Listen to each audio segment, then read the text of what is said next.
now that we're done with Animal Crossing, we're gonna cross over to a new topic and talk about what is going to be in the thumbnail. The PS5 versus the Series X. So first, we're gonna talk about the console with the crosses in the name and talk about this Xbox Series X. How y'all feeling about it so far? What are y'all thoughts on the Xbox Series X so far? It is great. Okay, so what positives do you see? Oh, what are your positives for this console so far? We're gonna talk about our positives and our negatives. So I'll let you go first, Caesar. Then I'll go. Then I'll go. So, what are your positives for this console so far? I have to say,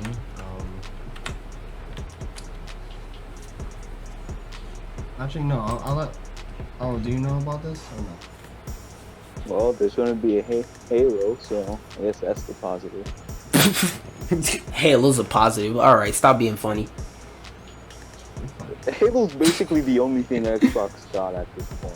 Yeah, that was one of my biggest negatives. Like, the only unique experience they offer is the home menu in HD, because we already know what Halo's gonna be like. We can use Microsoft Edge in HD on computers. That was the joke I was originally gonna make, but like when I thought about it, I was like, bro, I can even go on Microsoft Edge in 4K on my computer. Like, what is the purpose of buying it? But like, as for more of my positives, it's looking like it has better specs and it'll be able to actually do HD. Like when they say it'll go HD, it'll actually be HD. So that was one of my positives. Anybody else got any other positives? It's a box. Okay, it's a box. What else? No, man, no. I was gonna give you that for you. Owl, you got any more positives before we move on to the negatives? I don't think I got any more positives, to be honest. Alright, sadly for the negatives, it is way longer. So, like I said, my first one was the only unique experience they offer is the Xbox home menu, which whoop-de-doo is real fun. Like, all of their announced games so far are mostly multi-platform games, because Xbox isn't really a console known for exclusives. Because like one thing PlayStation have over Xbox is if any anime gets a game, for example, let's say, I don't know, Kill la Kill gets a game, it's going straight to PlayStation automatically. Besides PC, it'll always go to PlayStation. Any anime game. For example, let's say the Black Clover game. I don't think that game was on Xbox, but it damn sure was on PlayStation. Attack on Titan. It was on PlayStation. So any anime that gets a game is automatically every single time gonna go to PlayStation. So that's one thing I noticed, and I was like, PlayStation at least has that. Even if you don't like any PlayStation exclusives, if you like anime games, you at least have that going for you. Xbox, all they have is their 100% original exclusives like Halo, Forza, anybody? Crackdown, another original IP that's gonna last a year if it's lucky, 6 months realistically. Sunset Overdrive, is there anybody playing that in 2020? Well, this is positive, I would say. At least they're gonna bring back. They're gonna bring a lot of comeback. Oh, backwards compatibility. Oh yeah, that's something I forgot about, like the backwards compatibility. So how you feeling about that? As an Xbox fangirl, how you feeling about that? Well, that's kind of great. I'm looking at it right now because they say they're gonna bring like the original, like Xbox, like original Xbox games, 360 and Xbox, recent Xbox One, which is quite interesting. Just how, if it's gonna be every single Xbox. But my thing about that is, well, I'll let you go first. But the question is, how efficient will they be? That's the question. Yeah, that's one thing I was gonna say. And the Xbox, some of the Xbox 360s, how efficient are they gonna be? Well, backwards compatibility is nice. Yeah. Well, my thing about there being backwards compatibility, my thing is, how well will these games run And will I have to like download it separately, or will it just be able to run off the CD itself? Like for example, you know how when like let's say the 360, when you brought the game, you just slipped it into the 360 and you got to playing. Well, except for like later console games like Grand Theft Auto and stuff like that. Which goddamn, Grand Theft Auto has been out for Grand Theft Auto 5 has been out for 8 years. Like all the previous Grand Theft Auto games together have been out for 7 years. Grand Theft Auto 5 alone has been out for 8 years. Golly. But anyway, like how smooth will the backwards compatibility be? Like will it be a built-in emulator, or will it run off the Xbox Series X natively? That's my question. And also like in terms of graphics, like will they remaster all of these games and it be like just you loading up the remastered version and proving like, hey, I brought this game, I just want to have access to the remastered version? Or will it be, like I said, just a built-in emulator? So that's another question I had. And in terms of graphics, will it be upscaling or no? That's another thing I want to know. Well, I haven't got really depth, but that's a good question. But just an example, because I have the Xbox One. They have Xbox original, or no, not Xbox original. Xbox 360 games, and you can either get if you have the game that's 360 and just trying to download it, install it in the Xbox One, you can do that, or if it's available, if you can understand. That's what I mean, like compatibility wise.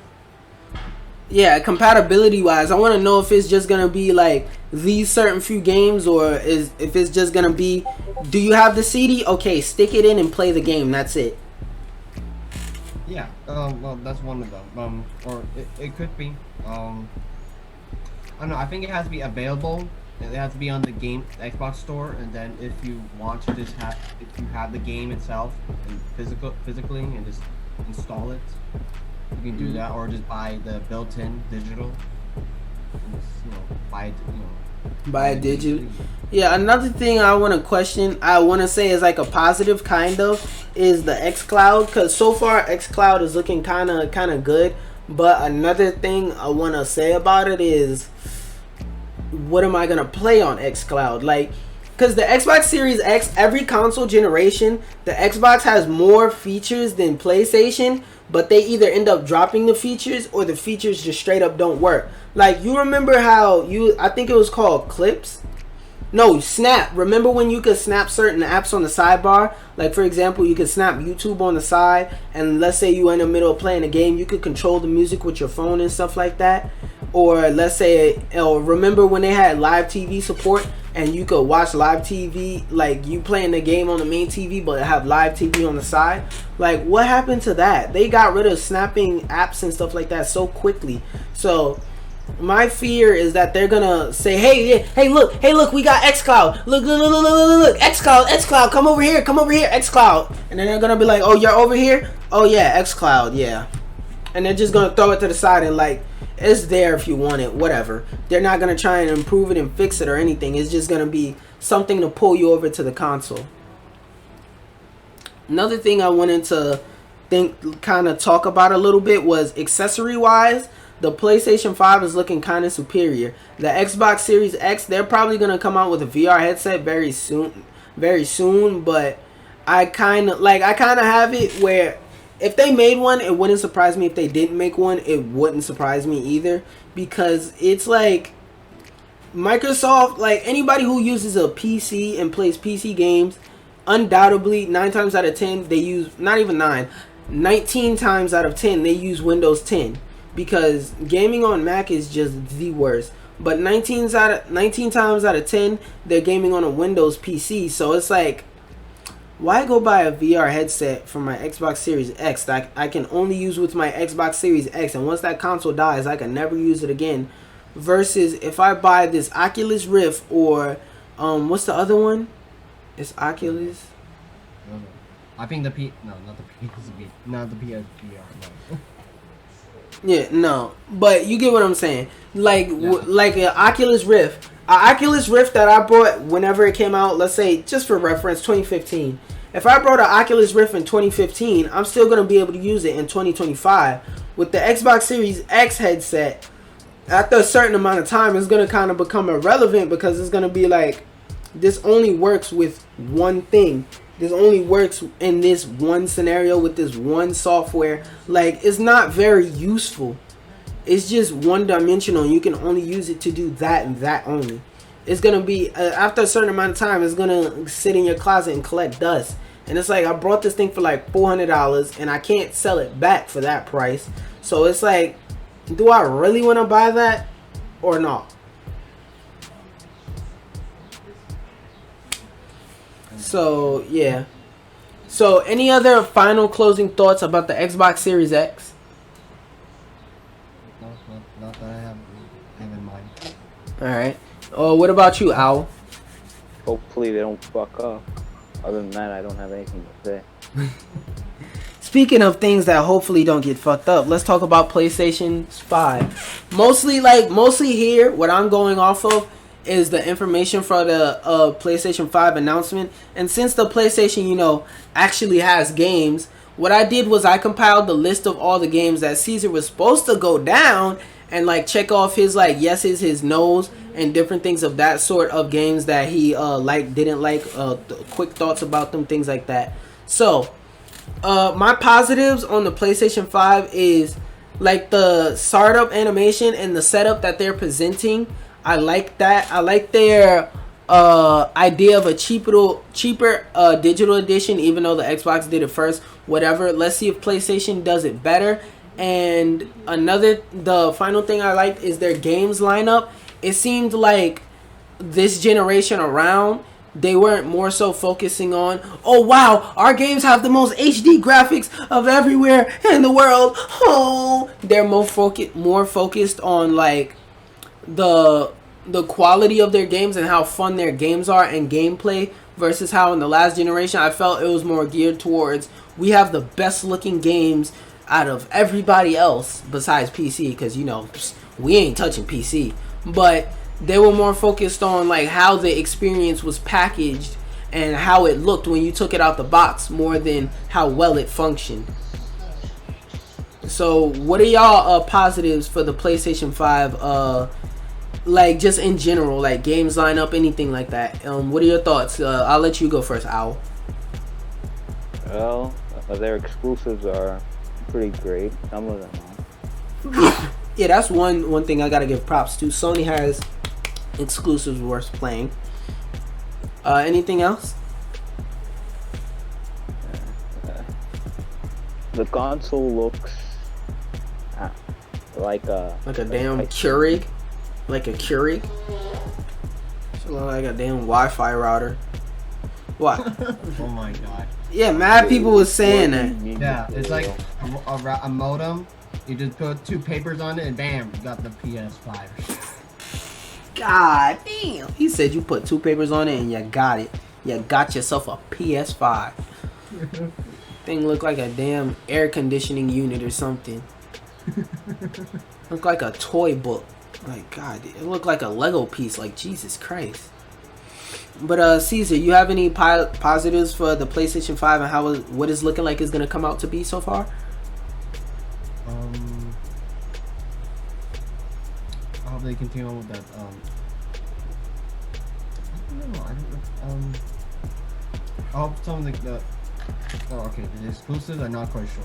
Maybe some of the games like Hitman 3 and the other, they're quite good. I don't know the most of them, so I don't even care.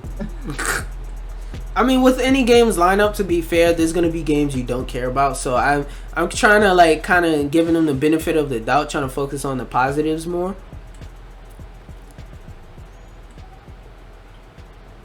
I hope it still had the same same OS. OS, yeah. Oh no, they're definitely changing the OS. I can guarantee you that right now. You're saying you hope they keep a similar one in terms of how like clear and concise and easy to understand it was? Yes. Alright, so you're saying design wise you like the PS4 menu, so you want them to just keep it that easy to understand? Whereas the PS3, oh my god. What? But keep going. Now talk about the fabulous PS3. The PS3 OS was so just confusing. Half the damn time I couldn't understand what I was doing. I was just like, where are my games? I don't know. It was their first time doing it, so I'll give them the pass on that. But they surely learned their lesson to go forth going forwards from the PS4 and onwards, and I could like kind of tell that. And like the startup animation, I really liked it a lot. Like I wouldn't say it wowed me, but it made me go, okay. They changed the animation and they did something on par with what they did previously before. It may not be better, but it's at least on par with what they did before, and I don't mind that. I don't mind that at all. So any other final positives about the PS5 before I start going down the games list? I mean, before I start going into the negatives? Probably have come backward compatibility. They mentioned PS4 backwards compatibility, but with that one, I just want to know: are you gonna emulate the PS4, or is it just gonna be the same games library and they just cross intertwine it? So basically saying like if you're on a PS4, you can still continue to buy those games, but if you're on a PS5, you can buy PS4 and PS5 games. Or let's say something that'd be really cool is you could buy PS5 games on your PS4. Let's say right now I want to buy PS5 games, but I don't have a PS5, but I want the game so that when I do get it, I'll be able to play those games and whatnot. I could buy games from the PlayStation 4 PS5 store. I could buy them and have them in my library, but I can't play them on the PS4 for obvious reasons. And then when I upgrade to a PS5, all I have to do is just go and download those games. I feel like that would be a very fire idea. I'm just saying. And also, remember when I was mentioning, like when the PS5 came out, and I mentioned that it would be cool if they had one edition that was like $100 less than the other, and maybe like backward, and maybe like in one edition you have backwards compatibility and stuff like that. That's exactly what they did, Caesar. Think about it. The PS5, because think about it, you're not going to be able to put PS4 disc in your PS if you get the digital edition. They charged you about $100 more for backwards compatibility. I told you people will pay for it. The people who want it are going to pay for it. And a lot of people are going to like sell their PS4 probably to get a PS5, so that's going to be extra helpful if it's just a PS4 emulator on there. That'll be very helpful. So now on to my negatives. These niggas at Sony said that the PS5 is only going to have 820 gigabytes of data. Let me repeat that. 820 gigabytes of data. And that's not how much is taken up by the OS and things like that. That's without the OS and anything of that fashion. 820 gigabytes. Do you realize how small that's gonna be in 2 years? In 2 years? Think of it like 800 gigabytes. 820 gigabytes. Alright, let me put it into perspective. Well, I forgot. That's a billion bytes. Let me try. Yeah, something like that. No, petabyte is much bigger. Petabyte. Yeah, but with the PlayStation, with this console, they should be giving you at least 2 terabytes of storage. Cause Caesar, do you know how many gigabytes Call of Duty Modern Warfare is? How many? 150 gigabytes. That game is about 150 gigabytes. So imagine if Call of Duty right now, a 2019 game is 150 gigabytes. Imagine games in 2025 or even in 2023. 150 gigabytes.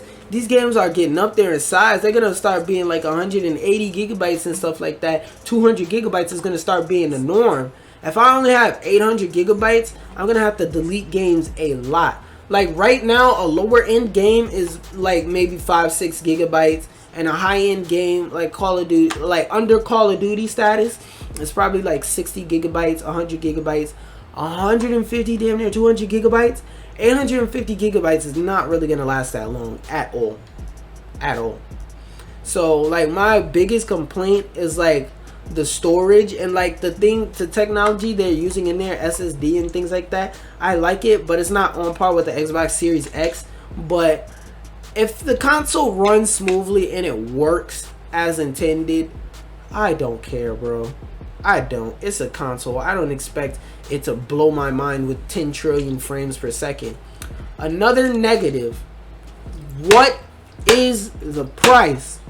What's the prices? Prices going up. Prices. How much does a console cost right now? That's my $1 million. That's this guy here. My biggest concern besides like game lineup and things of that sort. That's my biggest price of the console, price of the game. Console. Games is gonna be $60. What's the price of the console? That's what I need to know, because games, I'm gonna buy those eventually, and $60 price drops, things like that. Get in there for free with PlayStation Plus. I'm not worried about that. The price of the console that the games are on is what I'm worried about. Because to be honest with you, if it's like $800, something like that, I'm gonna wait till like year 2 or something like that of the PlayStation 5. Because getting it year 1, day 1, if it's those type of prices, ain't really worth it. That's a big not it, chief. So yeah. Any negatives, Owlcun? Any negatives out of what you saw from the PlayStation 5 and what you're expecting it to be? Not a modem. No, okay. No, that's it. The mic, yo. Oh yeah, the controller microphone. Oh god, that's gonna make everybody's life so much harder. Because like another thing I don't think people realize is that when you hold your controller, like since when I got the full camera, let me show it. You hold your controller like down here when you play. Imagine how loud the sound of you press. Like, look, you can hear me press. You can hear me pressing the buttons right now, and my microphone is all the way over here. Like, I gotta lift my arm up to point to how far my mic is. With your mic right inside of your controller, this is all you gonna hear. The whole time, that's all you gonna hear. The whole game. It's really hard to hear somebody talk when all you hear is clickety clackety. So that's a big oof. I don't think they should have did that. I think they should have just did what they did and include the one ear headphone. Just keep doing that, because I don't want to hear when I'm trying to communicate to my teammates and somebody want to play Overwatch with no microphone. Like, come on now. Like, I just don't like the idea of having a mic on the controller either. But anything that stands out that's in particular bad about the mic to you, Owl?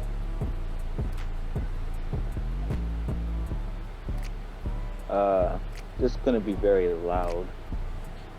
Yeah, that's another thing. They're probably gonna turn the volume all the way up on that microphone too. Yeah.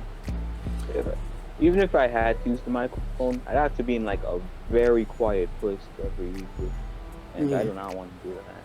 Yeah, and as I mentioned, you're probably gonna be going clickety clackety on your controller. Also, another thing, now that you mentioned it, what if I'm playing the game, let's say, I don't know, in a party, like it's a party going on outside and I'm playing Overwatch. All you gonna hear in the background is poof, poof, poof, poof, while you trying to, I don't know, flank a Reinhardt and deal with a broken Brigitte or something like that. Like, come on, man, that's not really fun. That's not fun. That's just not fun.